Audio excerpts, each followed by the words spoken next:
शिक्षक अभियोग्यता व बुद्धिमापन चाचणी 2025चे आवेदनपत्र भरून परीक्षेची तयारी करणाऱ्या माझ्या सर्व मित्रांसाठी नमस्कार। बघा मित्रांनो, आपल्याला बऱ्याच ठिकाणी यूट्यूब असो किंवा इतर बातम्यांमध्ये टेट परीक्षा पुढे जाईल अशा प्रकारच्या बातम्या प्रसिद्ध होत आहे, परंतु आज टेट परीक्षाविषयी नवीन प्रसिद्ध पत्रक महाराष्ट्र राज्य शिक्षण परिषदेने जाहीर केलेला असून नेमकी परीक्षा पुढे जाईल किंवा नाही हे अधिक स्पष्ट केलेलं आहे। तर बघूया सविस्तर प्रसिद्ध पत्रक।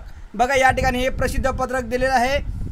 या ठिकाणी म्हणतो महाराष्ट्र राज्यातील सर्व स्थानिक स्वराज्य संस्था व खाजगी व्यवस्थापन शाळांमधील पवित्र व संगणकीय प्रणालीद्वारे शिक्षक भरतीकरिता शिक्षक अभियोग्यता बुद्धिमापन चाचणी 2025 परीक्षेचे ऑनलाईन पद्धतीने आयोजन करण्यात येत आहे।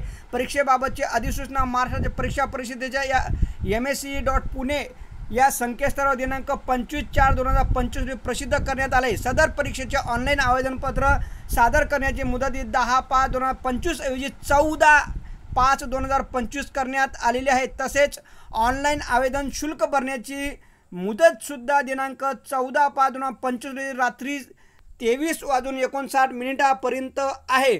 तरी बघा मित्रांनो, या ठिकाणी म्हटलेलं आहे की बऱ्याच ठिकाणी यूट्यूब अथवा इतर माध्यमातून परीक्षा पुढे ढकलली अशा प्रकारचे गैरसमज पसरवले जात आहे, परंतु सदर काही न होता परीक्षा ही नियोजित वेळेतच होईल असं स्पष्ट या ठिकाणी करण्यात आलेलं आहे।